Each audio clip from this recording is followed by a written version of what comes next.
सबसे पहले तो यहाँ पर यही दिया हुआ है on the basis of liability किया जा सकता है। तो एक तरफ तो ये बोला जाता है कि भाई कंपनी में मेंबर होता है प्राइवेट कंपनी और एक होती है एप्लीकेशन को, एक लीगल फॉर्मेलिटी को पूरा करने के लिए मुझे एक आउटसाइडर को अपनी। हेलो मेरे प्यारे CA students, welcome to DC line. एक बार फिर से मैं आप लोगों का स्वागत करता हूं डीसी लाइन सीए चैनल पे। तो हम लोग कंपनीज एक्ट की सीरीज कर रहे थे फ्रॉम मॉड्यूल, और मेरे ख्याल से जितना हम लोगों ने पढ़ा है उसके सारे कॉन्सेप्ट आपके क्लियर होंगे, सारी चीज़ें क्लियर होंगी। तो चलिए फटाफट से स्टार्ट करते हैं आज का सेशन।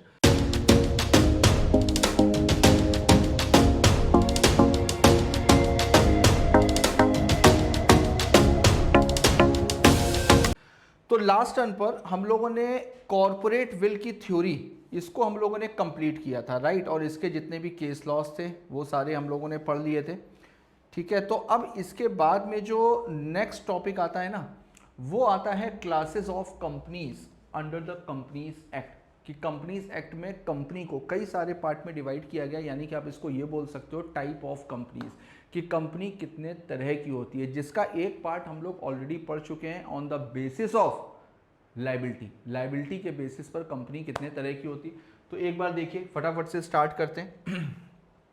तो देखिए limited by guarantee, limited by share, है ना, अनलिमिटेड कंपनी, ये सारी चीज़ें हम लोगों ने पढ़ी थी। उसके अलावा भी बहुत सारी कंपनीज होती हैं, जैसे फॉरेन कंपनी होती है, फॉरेन कंपनी होती है, गवर्नमेंट कंपनी होती है, स्मॉल कंपनी होती है, डोरमेंट कंपनी होती है, निधि कंपनी होती है, company form by charitable object section 8 company होती है। तो ये सारी कंपनीज हम लोग इसको डिटेल में करेंगे, ठीक है। तो चलो देखते हैं एक बार फटाफट से। तो सबसे पहले तो यहाँ पर यही दिया हुआ है on the basis of liability. तो on the basis of liability में हम लोगों ने कंपनी लिमिटेड बाय शेयर हम लोगों ने पढ़ लिया था, जिसमें मैंने आपको बताया था मेंबर की लायबिलिटी कितनी होती है, unpaid amount of share, unpaid amount of share. उसके साथ में हम लोगों ने लिमिटेड बाय गारंटी भी पढ़ा था, याद है ना सबको, सब लोगों को याद है। लिमिटेड बाय गारंटी में, लिमिटेड बाय गारंटी दो तरीके की होती है, limited by guarantee having share capital, limited by guarantee not having a share capital. तो इसको भी हम लोग देख चुके हैं। इसके बाद में हाँ, लेकिन यहां पर बस एक केस लॉ दिया हुआ है, ये केस लॉ हम लोगों ने नहीं देखा था। ये तो बाकी सब मैंने आपको बता दिया था सारी चीजें, ठीक है। एक बार आप लोग गो थ्रू कर लेना, आप लोगों ने देखा ही होगा, और नहीं किसी ने देखा है वो वाला वीडियो तो इसके लास्ट टू लास्ट वाले वीडियो में मैंने ये पूरा ब्रीफ किया हुआ था, ठीक है। तो देखो यहाँ पर एक केस हुआ था, नरेंद्र कुमार अग्रवाल वर्सेस सरोज मालू का केस हुआ था। अब देखो यहाँ पर इस केस में हुआ क्या था वो आप एक समराइज वे में समझ लो, कि जैसे अगर कंपनी लिमिटेड बाय शेयर है तो मेंबर की liability unpaid amount of share होती है। अब अगर उसमें कोई भी शेयर होल्डर अपने इंटरेस्ट को ट्रांसफर करना चाहता है, अगर कंपनी लिमिटेड बाय शेयर है और उसमें कोई भी शेयर होल्डर अपने इंटरेस्ट को ट्रांसफर करना चाहता है, तो उसको क्या करना होगा, कुछ नहीं, सिंपल सी चीज़ है, उसको अपने शेयर्स को बेच देना होगा, शेयर्स को किसी दूसरे पर्सन को ट्रांसफर कर देगा, यही तो होगा। लेकिन अब क्वेश्चन ये उठता है कि अगर कंपनी लिमिटेड बाय गारंटी है तो लिमिटेड बाय गारंटी में क्या कोई शेयर होल्डर अपने इंटरेस्ट को ट्रांसफर कर सकता है। तो देखो ये चीज मैंने आपको इंडियन कॉन्ट्रैक्ट एक्ट में बताई थी कि हम अपने अधिकारों को तो ट्रांसफर कर सकते हैं, हम अपने राइट्स को तो ट्रांसफर कर सकते हैं, लेकिन हम अपनी लायबिलिटीज को ट्रांसफर नहीं कर सकते। जैसे लिमिटेड बाय गारंटी में क्या होता है, लिमिटेड बाय गारंटी में मेंबर एक तरीके की पर्सनल लायबिलिटी को एक्नॉलेज कर रहा है, जिसमें वो ये बात बोल रहा है कि अगर कल को कंपनी डिफॉल्ट हुई या कंपनी बंद हुई तो हम कंपनी में इतना पैसा कंट्रीब्यूट करेंगे। तो एक तरीके की गारंटी ले रहा है, तो एक तरीके की लायबिलिटी को एक्नॉलेज कर रहा है। अब उस लायबिलिटी को क्या किसी दूसरे पर्सन को ट्रांसफर किया जा सकता है। तो एक तरफ तो ये बोला जाता है कि भाई कंपनी में मेंबर जो है वो आसानी से अपनी मेंबरशिप को ट्रांसफर कर सकता है, लेकिन लिमिटेड बाय गारंटी में क्या होगा। तो इसी चीज को लेकर के केस हुआ था नरेंद्र कुमार अग्रवाल वर्सेस सरोज मालू का।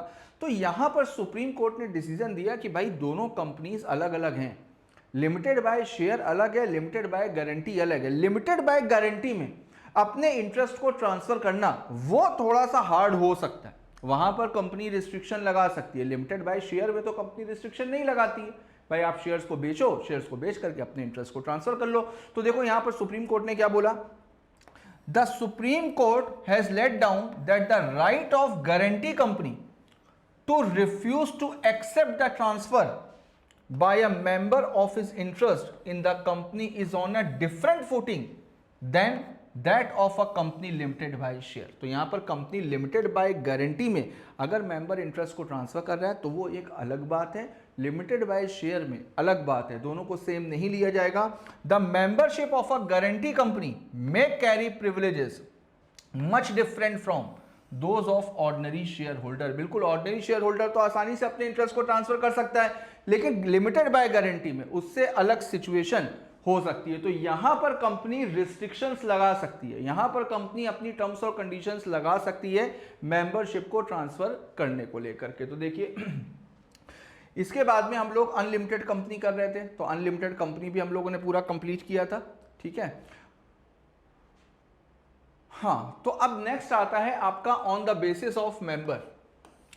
मेंबरशिप के अकॉर्डिंग कंपनी कितने तरह की होती है, मेंबरशिप के अकॉर्डिंग कंपनी कितने तरह की होती है। तो मेंबरशिप के अकॉर्डिंग बेटा कंपनी होती है 3 तरीके की।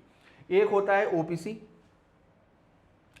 एक होता है 1 पर्सन कंपनी,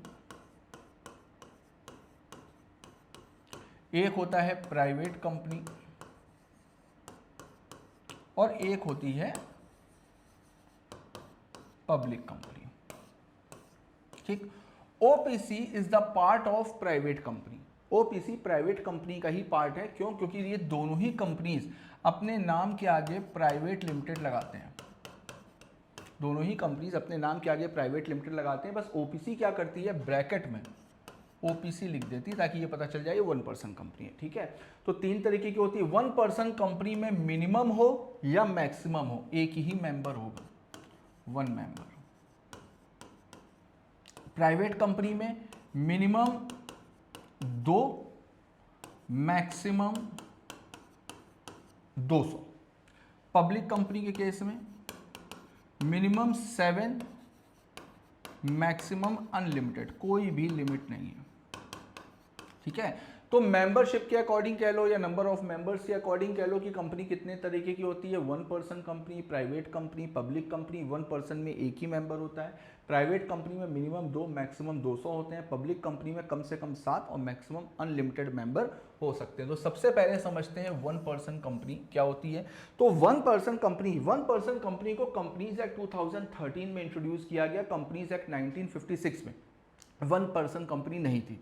बहुत सारे देशों में पहले होती थी, लेकिन इंडिया में 2013 के बाद ही ओपीसी के कॉन्सेप्ट को लाया गया। अब क्यों लाया गया, उसके पीछे भी एक लॉजिक है। देखो पहले क्या होता था कि पहले केवल प्राइवेट कंपनी और पब्लिक कंपनी हुआ करती थी। अब अगर मान लो कि सपोज करो मैं अकेले बिजनेस करना चाहता हूं, मेरे पास में पैसा भी है, मेरे पास में एक्सपीरियंस भी है, मेरे पास में नॉलेज भी है, और मैं कंपनी के प्लेटफॉर्म पे बिजनेस करना चाह रहा हूं, तो मेरी मजबूरी है कि प्राइवेट कंपनी में कम से कम 2 मेंबर होते हैं, तो मुझे किसी एक को मेंबर और बनाना पड़ेगा।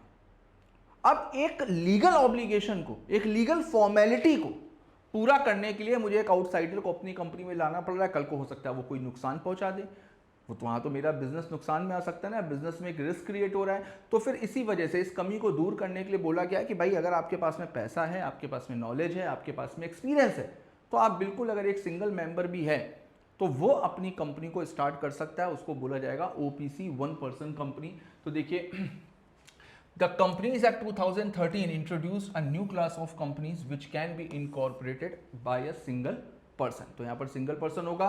Section 2 clause 62 of the Companies Act 2013 defines 1 person company OPC as a company which has only 1 person as a member। तो केवल एक ही पर्सन इसमें मेंबर होगा। और इस चीज को क्यों इंट्रोड्यूस किया गया है भाई, एंटरप्रेन्योरशिप को प्रमोट करने के लिए, ताकि अगर कोई एक सिंगल पर्सन भी हो, वो अपने आप को प्रमोट करना चाहता है, वो अपने खुद से बिजनेस करना चाहता है कंपनी के प्लेटफॉर्म पे, तो बिल्कुल कर सकता है। उसको भी इस बात का फायदा मिलेगा, उसको भी इस बात का फायदा मिलेगा। Separate legal entity, limited liability, ये सारे के सारे बेनिफिट उसको मिलेंगे। ओपीसी है तो इसका मतलब ये नहीं कि फीचर्स है तो कंपनी के सारे फीचर्स होंगे। जैसे सोल प्रोप्राइटरशिप होता था, तो भाई अगर एक पर्सन अकेला बिजनेस करना चाह रहा है तो उसके लिए मजबूरी है कि सोल प्रोप्राइटरशिप में जाना। अब सोल प्रोप्राइटरशिप में क्या होता है, अनलिमिटेड लायबिलिटी होती है।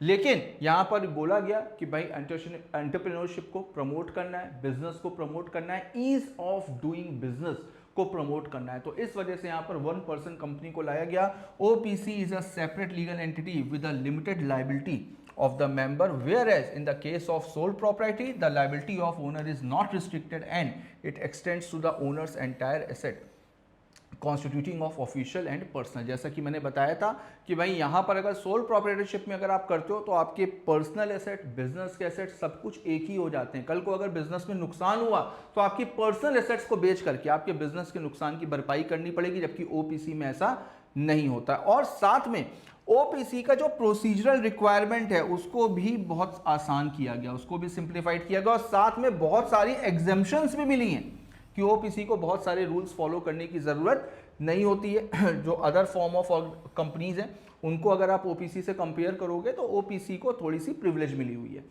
According to section 3 subsection 1 clause C of the companies act 2013, OPC is a private limited company. मैंने बताया ना कि वो प्राइवेट लिमिटेड कंपनी की तरह से होती है with a minimum paid up share capital as may be prescribed and having 1 member.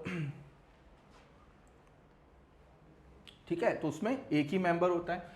अब कुछ सिग्निफिकेंट पॉइंट्स दिए हुए हैं ओपीसी के, तो देख लेते हैं। जैसा कि मैंने बताया ओपीसी में केवल एक ही मेंबर होगा। ठीक है, मिनिमम पेड अप कैपिटल की कोई अभी फिलहाल के लिए कोई भी लिमिट नहीं दी गई है, जितनी चाहे उतनी लिमिट रख सकते हैं।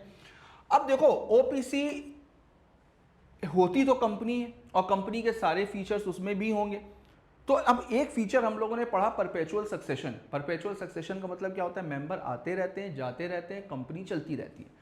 लेकिन ओपीसी में तो केवल एक ही बंदा मेंबर है। कल को अगर वो incapable to enter into contract हो गया या उसकी डेथ हो गई तो उस केस में कंपनी कौन चलाएगा। तो यहां पर बोला गया कि भाई ओपीसी में अगर केवल एक ही मेंबर होता है तो जब कंपनी को इनकॉर्पोरेट करेगा तो इनकॉर्पोरेशन के समय पे ही मेमोरेंडम में नॉमिनी क्लॉज में एक नॉमिनी का नाम मेंशन करेगा।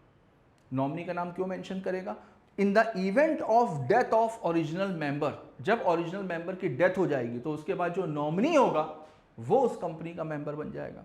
और जब वो मेंबर बनेगा तो फिर उस सिचुएशन में वो अपना एक नॉमिनी रखेगा। तो इससे क्या होगा, परपेचुअल सक्सेशन वाला फीचर चलता रहेगा। तो देखो, the memorandum of association of OPC shall indicate the name of the other person who shall in the event of subscriber's death और his incapacity to contract become the member of the company.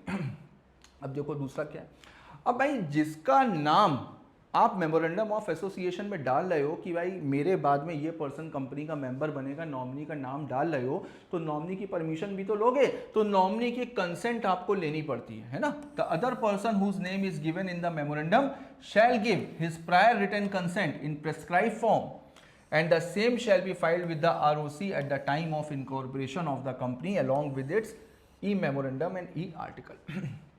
अब जिस person को nominee बनाया गया है, ऐसा नहीं कि वो जिंदगी भर के लिए बंद गया, अगर वो चाहे तो अपना नाम वापस भी ले सकता है, या अगर मेंबर चाहे नॉमिनी को हटाना तो वो भी हटा सकता है। तो दोनों लोग जिंदगी भर के लिए बाउंड नहीं हो गए एक दूसरे से।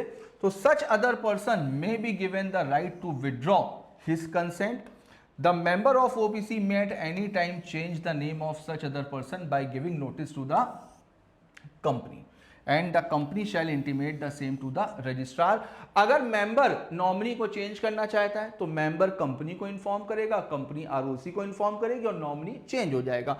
नॉमिनी चेंज होने का मतलब ये नहीं है कि आपको मेमोरेंडम ऑफ एसोसिएशन में चेंज करना पड़ेगा, आरओसी को बता दिया उतना सफिशिएंट है। Any such change in the name of the person shall not be deemed to be an alteration in memorandum of association। जैसा कि मैंने बताया मेमोरेंडम में उसका कोई भी फर्क नहीं पड़ेगा। अब देखो, मैंने आपको बताया कि एक कंपनी सेपरेट लीगल एंटिटी होती है, कंपनी की कॉन्ट्रेक्चुअल कैपेसिटी होती है, कंपनी किसी भी कॉन्ट्रैक्ट में एंटर कर सकती है। तो क्वेश्चन उठता है कि क्या एक कंपनी किसी दूसरी कंपनी को इनकॉर्पोरेट कर सकती है? क्या एक company founder of another company हो सकती है? बिल्कुल हो सकती है भाई, कॉन्ट्रेक्चुअल कैपेसिटी है। लेकिन ओपीसी के केस में केवल और केवल नेचुरल पर्सन ही होना चाहिए। नेचुरल पर्सन ही ओपीसी को इनकॉर्पोरेट कर सकता है, कोई आर्टिफिशियल पर्सन ओपीसी को फॉर्म नहीं कर सकता है। तो देखिए, only a natural person who is an Indian citizen, तो इंडियन सिटीजन भी होना चाहिए, वेदर रेजिडेंट इन इंडिया और otherwise, shall be eligible to incorporate a OPC, shall be a nominee of the sole member of the, तो वही person member भी हो सकता है और नॉमिनी भी हो सकता है। तो इंडियन सिटीजन होना चाहिए, इंडियन रेजिडेंट होना चाहिए और नेचुरल पर्सन होना चाहिए। अब यहाँ पर रेजिडेंट इन इंडिया का मतलब क्या है? रेजिडेंट इन इंडिया का मतलब ये है कि कम से कम 120 दिन, ठीक पिछले वाले साल में, पिछले फाइनेंशियल ईयर में कम से कम 120 दिन इंडिया में रहा हो, उसी को ही माना जाएगा रेजिडेंट इन इंडिया। ठीक है, अब देखो अब कोई भी पर्सन क्या एक से ज़्यादा ओपीसी फॉर्म कर सकता है? नहीं कर सकता। क्या कोई भी एक पर्सन एक से ज़्यादा कंपनी में नॉमिनी हो सकता है? नहीं हो सकता। लेकिन एक पर्सन एक ओपीसी में मेंबर और एक ओपीसी में नॉमिनी हो सकता है।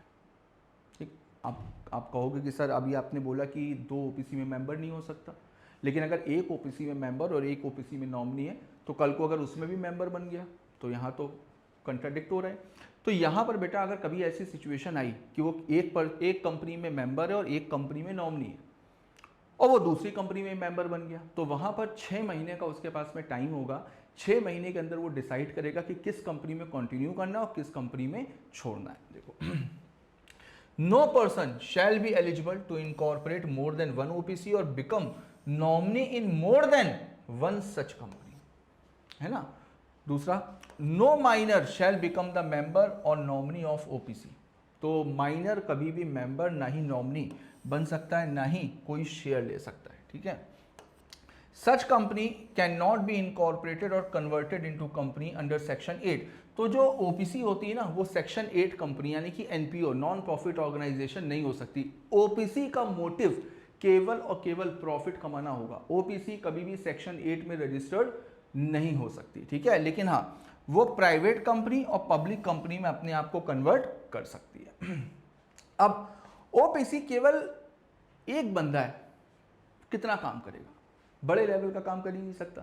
तो भाई ओपीसी आप ठीक है, ठीक ठाक बिजनेस के लिए आप खोल सकते हो, लेकिन जो बड़े बिजनेस होते हैं, एनबीएफसी हो गया, इन्वेस्टमेंट हो गया, ये सारे काम आप नहीं कर सकते। तो देखो सच company can not carry out non banking financial investment activities including investment in securities of any body corporate, तो ये सारे काम नहीं कर सकती। यहां पर जो पर्सन मेंबर होगा वही पर्सन कंपनी का डायरेक्टर भी होगा। ठीक है, चलो आगे देखते हैं।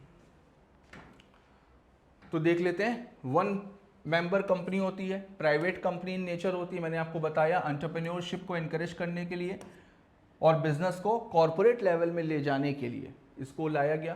प्रोसीजरल रिक्वायरमेंट इसकी सिंप्लीफाइड होती हैं, सेपरेट लीगल एंटिटी ये भी होती है, लायबिलिटी इसमें भी लिमिटेड होती है ना।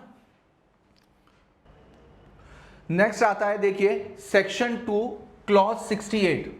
Section 2 clause 68 private company.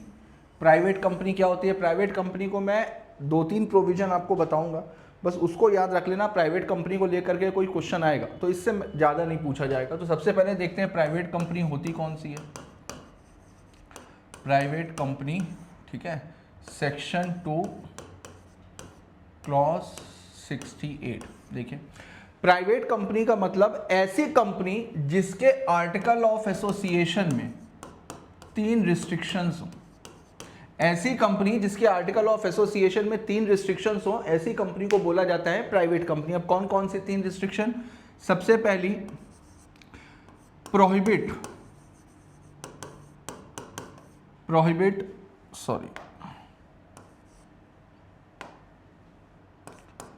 To public issue. Public issue के लिए प्रोहिबिटेड है।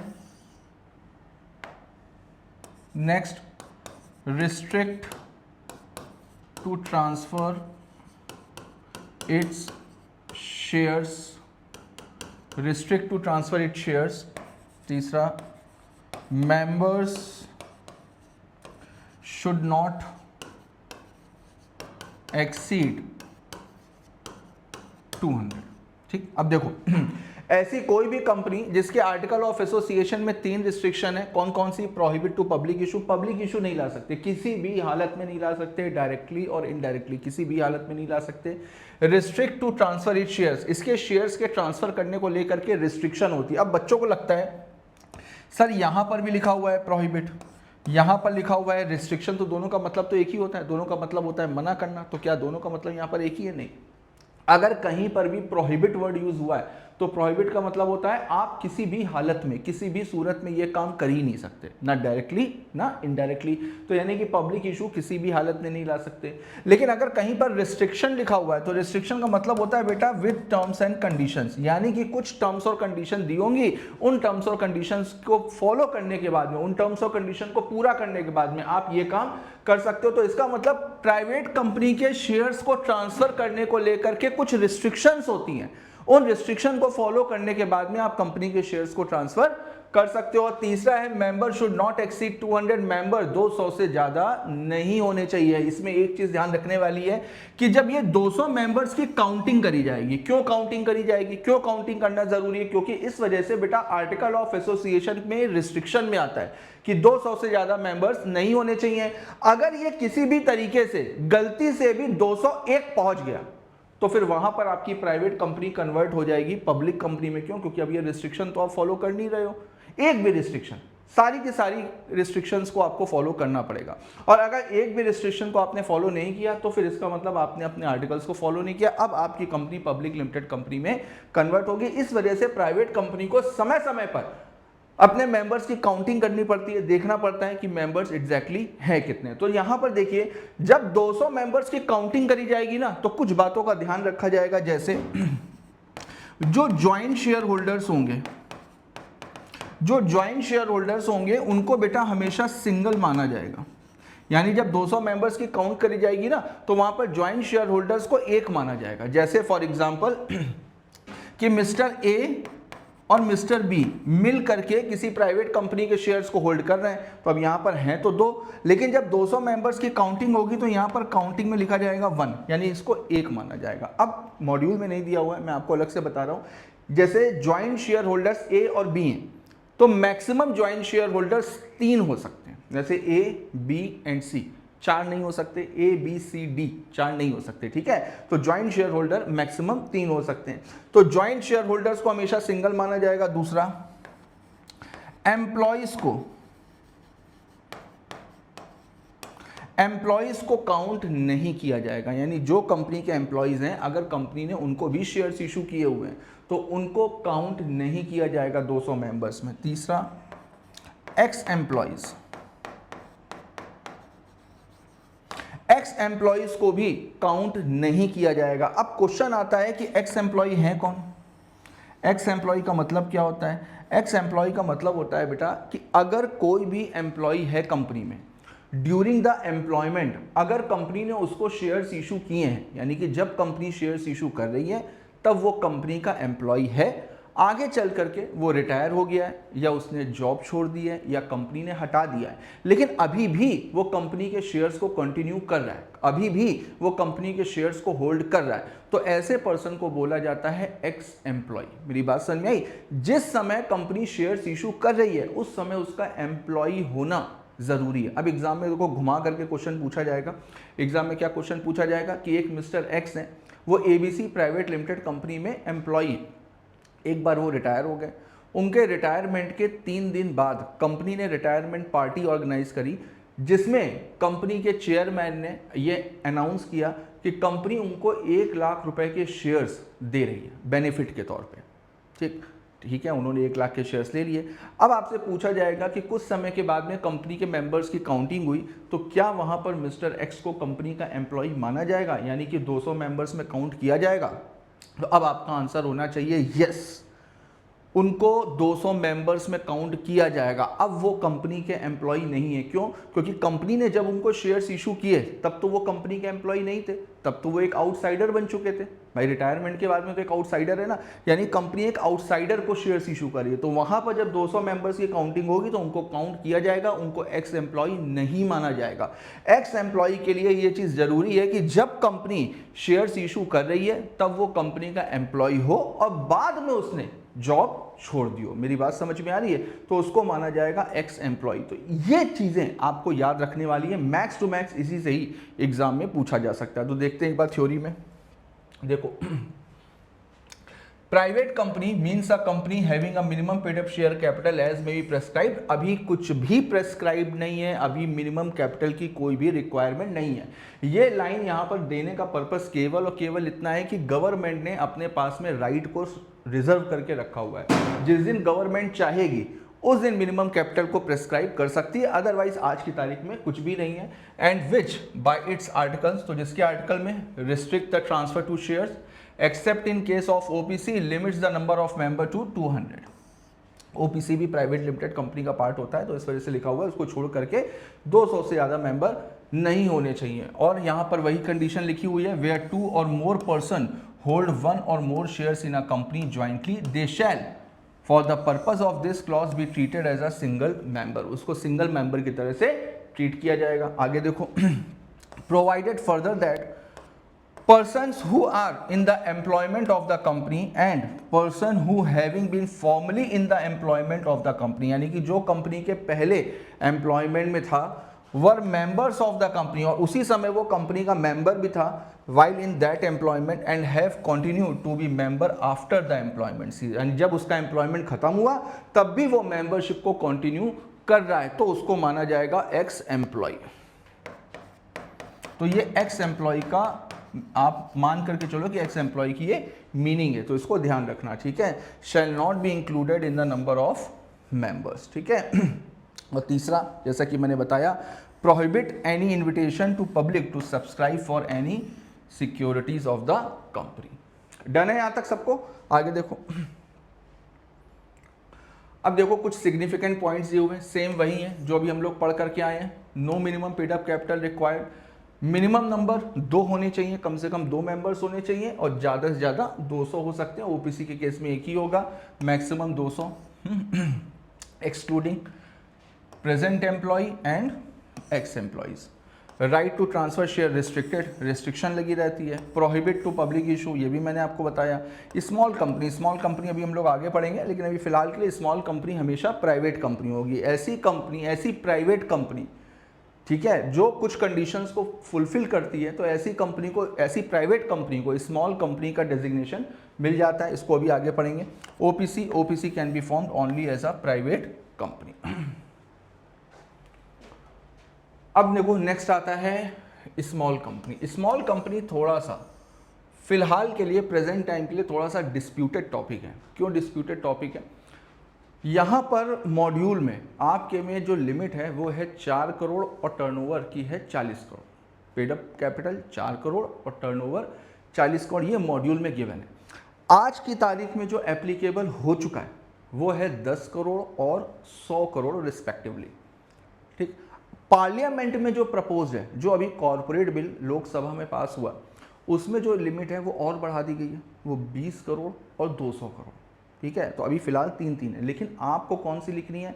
अभी चूंकि आईसीआई ने कोई भी नोटिफिकेशन इशू नहीं किया है, कुछ भी मेंशन नहीं किया है, तो आप कोशिश करना यही लिखना जो मॉड्यूल में है। लेकिन हाँ, एग्ज़ाम से पहले थोड़ा सा अवेयर रहना, एग्ज़ाम के 15 दिन पहले तक नोटिफिकेशंस आ सकते हैं, तो वहाँ पर आप थोड़ा सा अवेयर रहना। अगर मुझे पता चलेगा तो मैं तो बिल्कुल ही आप लोगों को बता दूंगा, 100% बता दूंगा, लेकिन आप लोग भी थोड़ा सा अवेयर रहना कि अगर आईसीआई की तरफ से कोई नोटिफिकेशन आता है तो आप 10 करोड़ और 100 करोड़ लिखना। अदरवाइज जो मॉड्यूल में दिया हुआ है वही लिख सकते हो, या ये भी कर सकते हो अपने आप को सिक्योर करने के लिए दोनों लिख दो, जो एज पर मॉड्यूल और एज पर प्रेजेंट टाइम दोनों लिख सकते हो। देखो अब देखते हैं स्मॉल कंपनी होती कौन सी है। तो स्मॉल कंपनी, जैसा कि मैंने बताया, हमेशा प्राइवेट कंपनी होगी अदर देन अ पब्लिक कंपनी। अब यहाँ पर जो पेड अप शेयर कैपिटल की लिमिट है ना 50 लाख, ये बेटा जब स्मॉल कंपनी इंट्रोड्यूस हुई थी ये तब की है, 50 लाख और 2 करोड़। आज की डेट में इससे कोई भी लेना देना नहीं है, क्योंकि ये बहुत पुरानी हो चुकी है। और ये जो 10 करोड़ रुपए लिखी हुई है, ये मैक्सिमम लिमिट थी जो कि गवर्नमेंट अभी कर चुकी है, ठीक है। यहाँ पर जो 100 करोड़ रुपए लिखा हुआ है, ये भी मैक्सिमम थी गवर्नमेंट की लिमिट, और गवर्नमेंट इसको भी कर चुकी है, ठीक है। लेकिन आज की तारीख में एप्लीकेबल होती है आज की तारीख में एप्लीकेबल होती है 4 crore rupees paid up capital और टर्नओवर 40 करोड़ रिस्पेक्टिवली, है ना। ठीक है, ये 15 सितंबर 2022 से इफेक्टिव था। ठीक है, अब इसके कुछ एक्सेप्शंस देख लेते हैं। स्मॉल कंपनी को थोड़ी सी प्रिविलेजेस मिल जाती हैं, स्मॉल कंपनी को थोड़ी सी प्रिविलेजेस मिल जाती है, लेकिन स्मॉल कंपनी हमेशा प्राइवेट कंपनी होगी। दूसरा, अगर कोई प्राइवेट कंपनी है भी, लेकिन अगर वो होल्डिंग और सब्सिडरी कंपनी है, तो उसके ऊपर स्मॉल कंपनी, उस स्मॉल कंपनी का जो टैग है, स्मॉल कंपनी की जो पोजीशन है, वो उसको नहीं मिलेगी। तो होल्डिंग और सब्सिडरी कंपनी नहीं होनी चाहिए। दूसरा, कंपनी रजिस्टर्ड अंडर सेक्शन 8 यानी कि एनपीओ, एनपीओ के तौर पे स्मॉल कंपनी कभी भी रजिस्टर्ड नहीं हो सकती। क्यों? क्योंकि जो एनपीओ होता है ना, वो पब्लिक लिमिटेड कंपनी की तरह से ट्रीट किया जाता है। तीसरा, अगर कोई स्पेशल एक्ट के थ्रू कंपनी बनी है, अगर कोई स्पेशल एक्ट के थ्रू कंपनी बनी है, तो उसको भी कभी भी स्मॉल कंपनी की पोजीशन नहीं मिलेगी। ठीक है, तो स्मॉल कंपनी कुछ सिग्निफिकेंट पॉइंट देख लेते हो। सबसे पहले तो प्राइवेट कंपनी होगी, पेड अप कैपिटल आज की तारीख में 4 करोड़ और टर्नओवर 40 करोड़ एज पर मॉड्यूल। ठीक है, सेक्शन 8 कंपनी नहीं हो सकती, होल्डिंग और सब्सिडरी कंपनी नहीं हो सकती। अब नेक्स्ट आता है पब्लिक कंपनी। पब्लिक कंपनी कौन सी होती है? पब्लिक कंपनी बहुत आसान है, ऐसी कोई भी कंपनी जो प्राइवेट कंपनी ना हो, ऐसी कोई भी कंपनी जो प्राइवेट कंपनी ना हो, यानी उसके आर्टिकल ऑफ एसोसिएशन में कोई भी रिस्ट्रिक्शन नहीं है, यानी कि प्रोहिबिट टू पब्लिक इशू नहीं है, इसका मतलब आप पब्लिक इशू ला सकते हो। रिस्ट्रिक्ट टू ट्रांसफर ई शेयर्स, इसका मतलब रिस्ट्रिक्शंस नहीं है शेयर को ट्रांसफर करने को लेकर के, आप आराम से शेयर्स ट्रांसफर कर सकते हो। पब्लिक कंपनी के शेयर्स आर फ्रीली ट्रांसफरेबल। दूसरा, मेंबर्स शुड नॉट एक्सीड 200, ये लिमिट भी, ये रेस्ट्रिक्शन भी नहीं है, मेंबर्स अनलिमिटेड हो सकते हैं। ठीक है, तो देखते हैं। तो सबसे पहले तो which is not a private company, ठीक है, और has a minimum paid up share capital as may prescribe. आज की तारीख में कुछ भी नहीं है, बाकी गवर्नमेंट जो करेगी वो करेगी। लेकिन यहाँ पर ये चीज़ है, अगर पब्लिक लिमिटेड कंपनी की कोई सब्सिडरी कंपनी, अगर पब्लिक लिमिटेड कंपनी की कोई सब्सिडरी कंपनी प्राइवेट कंपनी है, तो उसको भी पब्लिक कंपनी की तरह से ट्रीट किया जाएगा, एक्सेप्ट 3 रिस्ट्रिक्शंस इन आर्टिकल। यानी जो आर्टिकल ऑफ एसोसिएशन में 3 रिस्ट्रिक्शंस है, वो तो उसको फॉलो करनी पड़े, उसके पर्पस के लिए उसको प्राइवेट कंपनी माना जाएगा, लेकिन बाकी हर पर्पस के लिए उसको पब्लिक कंपनी की तरह से ही ट्रीट किया जाएगा। इसका मतलब क्या हुआ? यानी कि जो पब्लिक कंपनी के लिए फॉर्मेलिटीज होती हैं, वो सारी फॉर्मेलिटीज प्राइवेट कंपनी को भी पूरी करनी पड़ेगी, अगर वो किसी पब्लिक कंपनी की सब्सिडरी कंपनी है तो। और बाकी आर्टिकल ऑफ एसोसिएशन की 3 रिस्ट्रिक्शंस चलती रहेंगी। देखो, not being a private company shall be deemed to be a public company for the purpose of this act even where such subsidiary company continues to be private company in its articles। तो article के हिसाब से वो private company चलती रहेगी। इसके कुछ significant point देख लेते हैं। देखो ये प्राइवेट कंपनी नहीं होती, तो इसका मतलब कोई भी रिस्ट्रिक्शंस क्लॉज नहीं होते हैं। Shares are freely transferable, minimum paid up capital की कोई रिक्वायरमेंट नहीं है, मिनिमम नंबर ऑफ मेंबर्स 7 चाहिए होते हैं। ठीक है, मैक्सिमम नंबर ऑफ मेंबर की कोई भी लिमिट नहीं है। Subsidiary of public company is deemed to be a public company. अब देखो सेक्शन 3 सबसेक्शन 1 क्लॉज ए में, a company may be form for any lawful purpose by 7 or more person where the company to be formed is to be public company. तो अगर कोई भी company lawful purpose के लिए 7 या 7 से ज़्यादा लोग मिलकर के फॉर्म कर रहे हैं, तो फिर उसको पब्लिक कंपनी माना जाएगा। ठीक है, अब देखो यहाँ तो था on the basis of member, अब नेक्स्ट आता है on the basis of control, कि कंट्रोल के बेसिस पर कंपनी कितने तरह की होती है। उसमें सबसे पहले आता है होल्डिंग और सब्सिडरी। तो होल्डिंग और सब्सिडरी मैं आपको ऐसे ही ब्रीफ करता हूँ।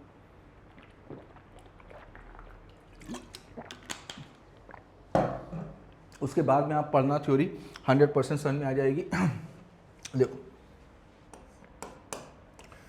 होल्डिंग एंड सब्सिडी, तो देखो सबसे पहले देखो होल्डिंग और सब्सिडी होता क्या है। होल्डिंग और सब्सिडी एक रिलेशन बिटवीन 2 कंपनीज, 2 कंपनीज के बीच में एक ये रिलेशन है। अब होल्डिंग कंपनी होती कौन सी है, सब्सिडी कंपनी होती कौन सी है? सबसे पहले अगर किसी कंपनी के पास में, अगर किसी कंपनी के पास में सामने वाली कंपनी के, यानी कि सब्सिडरी कंपनी के मोर देन 50% वोटिंग पावर है, मोर देन 50% वोटिंग पावर है, या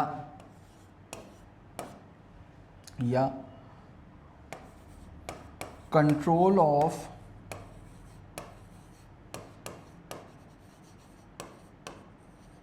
composition of board of director है, बोर्ड ऑफ डायरेक्टर्स के कॉम्पोजिशन पे कंट्रोल है, तो ऐसी कंपनी को बोला जाएगा होल्डिंग कंपनी। अब दोनों पॉइंट्स को डिटेल में समझते हैं। देखो, मोर देन 50% वोटिंग पावर, तो सबसे पहले तो ये तो सबको पता होगा कि वोटिंग पावर कंपनी कितने तरह के शेयर्स इशू कर सकती है, दो, इक्विटी शेयर और प्रेफरेंस शेयर। वोटिंग राइट किस में होते हैं, इक्विटी शेयर में होते हैं। तो यहाँ पर 50% की वोटिंग पावर होनी चाहिए, तो इसका मतलब कम से कम 50% के इक्विटी शेयर्स होने चाहिए, क्योंकि इक्विटी शेयर होल्डर्स के पास में तो वोटिंग पावर होगी, प्रेफरेंस शेयर होल्डर्स के पास में तो वोटिंग पावर होती नहीं है। बट अगर कंपनी ने, if dividend is not paid to preference share holders for 2 or more years, अगर कंपनी ने प्रेफरेंस शेयर होल्डर्स को 2 साल या 2 साल से ज़्यादा का समय हो गया है, अभी तक डिविडेंड नहीं दिया है, तो उस केस में प्रेफरेंस शेयर होल्डर्स के पास में भी वोटिंग राइट आ जाता है। प्रेफरेंस शेयर होल्डर के पास में भी वही राइट आ जाते हैं जो इक्विटी शेयर होल्डर के पास में होते हैं, यानी कि वोटिंग राइट आ जाते हैं। मेरी बात समझ में आई? अगर किसी भी कंपनी के पास में 50% से ज़्यादा वोटिंग पावर है, जब वोटिंग पावर को कैलकुलेट करेंगे तो इक्विटी शेयर को लेंगे। प्रेफरेंस शेयर को तब लिया जाएगा जब कंपनी ने प्रेफरेंस शेयर होल्डर्स को 2 साल या 2 साल से ज़्यादा का समय हो गया है और अभी तक डिविडेंड नहीं दिया है, तो प्रेफरेंस शेयर होल्डर्स को भी काउंट किया जाएगा। जैसे इसका एक एग्जाम्पल ले लेते हैं, जैसे एक ABC लिमिटेड कंपनी है, ठीक है, एक PQR कंपनी है। अब ABC लिमिटेड के पास में PQR लिमिटेड के 40% इक्विटी शेयर है, ठीक, और 20% प्रेफरेंस शेयर है। 40% इक्विटी शेयर है और 20% प्रेफरेंस शेयर है। तो क्या यहां पर होल्डिंग और सब्सिडी का रिलेशन क्रिएट हो रहा है? नहीं हो रहा। क्यों नहीं हो रहा? क्यों? क्योंकि वोटिंग पावर तो अभी केवल 40% है। अगर प्रेफरेंस शेयर के आगे कुछ भी नहीं लिखा हुआ है तो हम क्या एज्यूम करके चलेंगे कि भाई प्रेफरेंस शेयर होल्डर को डिविडेंड मिल रहा है। लेकिन अगर इसके नीचे ये लिखा होता, dividend is not paid for 2 years, 2 सालों तक डिविडेंड नहीं मिला, अब भाई इनके पास में ही वोटिंग पावर आ जाएगी। तो अब इनके पास में जो टोटल वोटिंग पावर हो गई वो कितनी हो गई? 40% और 20%, 60%, विच इज हायर देन 50%। 50% से ज़्यादा है, टोटल 60% हो गई। तो अब इसका मतलब ABC लिमिटेड क्या हो गई? Holding company. PQR क्या हो गई? Subsidiary company. मेरी बात सबको समझ में आई? तो इस तरीके से वोटिंग पावर को कैलकुलेट करते हैं। डन है? अब देखो, control of composition of board of director, इसका क्या मतलब हुआ? ऐसी कंपनी जिसके पास में सामने वाली कंपनी के power to appoint and remove majority of board of director, ऐसी कंपनी जिसके पास में सामने वाली कंपनी के majority of board of directors को अपॉइंट करने और रिमूव करने की पावर है, तो ऐसी कंपनी को बोला जाता है होल्डिंग कंपनी, और जिस कंपनी में कंट्रोल कर रही है उसको बोला जाता है सब्सिडरी कंपनी। मेरी बात समझ में आई? तो इन दोनों में से अगर कोई भी कंडीशन फुलफिल हो रही है, इन दोनों में से कोई भी एक कंडीशन फुलफिल हो रही है, तो ऐसी कंपनी को बोला जाएगा होल्डिंग कंपनी और सामने वाली कंपनी को बोला जाएगा सब्सिडरी कंपनी। मेरी बात समझ में आई? एक चीज और, जैसे मान लेते हैं कि एक XYZ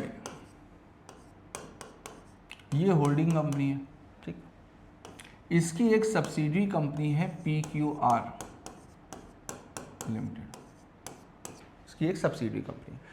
PQR लिमिटेड की भी एक सब्सिडरी कंपनी है ABC लिमिटेड, ये इसकी PQR लिमिटेड की सब्सिडरी, यानी PQR इसकी होल्डिंग है और ये सब्सिडरी है।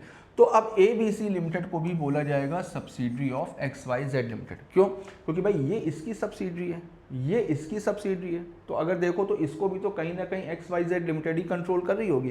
भाई अगर XYZ लिमिटेड PQR लिमिटेड को कंट्रोल कर रही है तो इसके नीचे की भी तो कंपनी इसी की होगी, तो यानी XYZ अब दोनों को कंट्रोल करेगी, तो ABC लिमिटेड को भी बोला जाएगा subsidiary of XYZ limited. Done है? एक बार दूसरा देखो, अगर मान लो कि एक XYZ लिमिटेड है, ठीक है, ये होल्डिंग कंपनी है, एक PQR लिमिटेड है,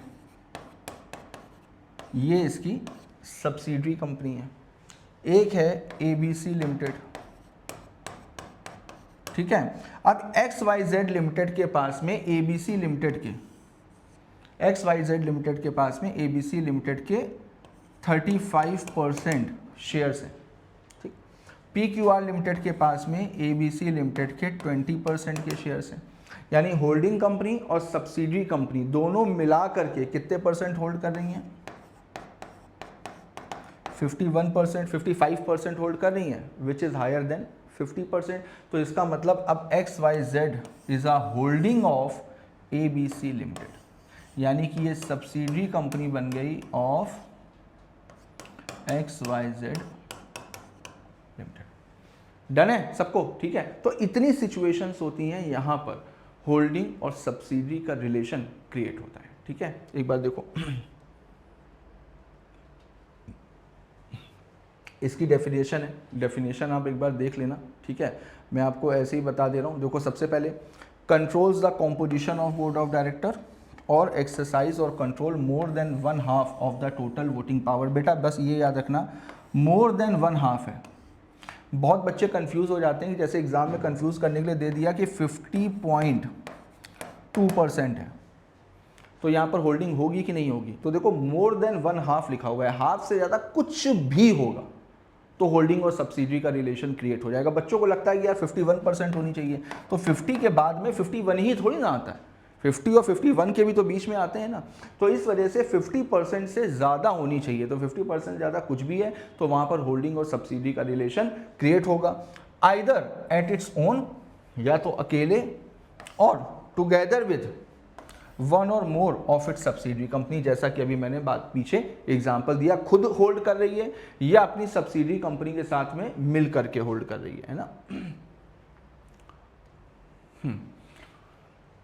अब आगे देखो, for the purpose of this section a company shall be deemed to be a subsidiary company of the holding company even if control refer to subsection subclause 1 subclause 2 subclause 1 subclause 2 वही वाले हैं जो अभी हम लोग पढ़ करके आ रहे हैं, is of another subsidiary company of the holding company, है ना। अब देखो composition of board of directors का मतलब क्या होता है? तो shall be deemed to be controlled by another company if that other company be exercise of some power exercisable by it at its discretion can appoint or remove all of the majority of director। पूरा याद करने की जरूरत नहीं है, बस केवल इतना याद रख लो, बस केवल इतना याद रख लो, सफिशिएंट है, ठीक है। दूसरा, कंपनी मीन्स बॉडी कॉर्पोरेट, ठीक है, और लेयर इसकी प्रेस्क्राइब्ड है, लेयर के अकॉर्डिंग होगी। अब ये चीज़ है, देखो लेयर का मतलब कंपनी दर कंपनी, होल्डिंग, सब्सिडरी, फिर सब्सिडरी की सब्सिडरी, फिर सब्सिडरी की सब्सिडरी, तो लेयर इसकी प्रेस्क्राइब्ड है, उस लेयर के अकॉर्डिंग होनी चाहिए। वो लेयर के बारे में आप सीए इंटर में डिटेल में पढ़ोगे, ठीक है, यहाँ पर इतना डिटेल में भी नहीं बताया गया। स्टेटस ऑफ प्राइवेट कंपनी मैंने बताया कि अगर पब्लिक कंपनी की कोई सब्सिडरी कंपनी प्राइवेट कंपनी है तो हर पर्पस के लिए उस प्राइवेट कंपनी को पब्लिक कंपनी माना जाएगा except its article. Article of association की 3 रिस्ट्रिक्शंस उसको फॉलो करनी होंगी। अब देखो नेक्स्ट आता है एसोसिएट कंपनी, सेक्शन 2 क्लॉज 6। अब इसको बहुत आसान है, आसानी से याद होगा। देखो 20% से लेकर के 20%, नेट 20% से लेकर के 50% तक होल्डिंग है, तो फिर वहां पर रिलेशन क्रिएट होता है एसोसिएट कंपनी का। 50% के ऊपर है तो वो होल्डिंग और सब्सिडरी का रिलेशन क्रिएट हो जाता है, बस इतना याद रखना। तो अगर किसी भी कंपनी का किसी भी कंपनी में सिग्निफिकेंट इन्फ्लुएंस है, देखो यहाँ पे लिखा भी हुआ है includes a joint venture, joint venture को भी इंक्लूड किया जाएगा। तो अगर किसी का सिग्निफिकेंट इन्फ्लुएंस है, अब सिग्निफिकेंट इन्फ्लुएंस का मतलब क्या हो गया? Control of at least 20% of total voting power और कंट्रोल ऑफ और पार्टिसिपेशन इन बिजनेस डिसीजन। या तो 20% की टोटल वोटिंग पावर हो, या किसी भी एग्रीमेंट की वजह से बिजनेस के डिसीजन में कंट्रोल है, बिजनेस के डिसीजन में हम पार्टिसिपेशन कर सकते हैं या बिजनेस के डिसीजन में हम कंट्रोल कर सकते हैं, तो उसको बोला जाता है, जिस कंपनी को हम कंट्रोल कर रहे हैं उस कंपनी को बोला जाता है एसोसिएट कंपनी। ठीक है, जो कि सब्सिडरी कंपनी नहीं है, तो सब्सिडरी नहीं है तो इसका मतलब एसोसिएट कंपनी है। तो बेटा यहां तक हम लोगों ने कंप्लीट किया on the basis of control और on the basis of member, ये दो टॉपिक हम लोगों ने कंप्लीट किए। तो मुझे पूरी उम्मीद है कि यहाँ तक के कॉन्सेप्ट आपके क्लियर होंगे। एक बार फटाफट से रिवाइज कर लेना जितना भी पोर्शन अभी तक का हुआ है। नेक्स्ट टर्न पर इसके आगे का पोर्शन स्टार्ट करेंगे और टाइप ऑफ कंपनीज वाला जो टॉपिक है वो नेक्स्ट टर्न पर कंप्लीट करेंगे। तो चलो फिर मिलते हैं नेक्स्ट टर्न पे, तब तक के लिए all the best, goodbye and thank you.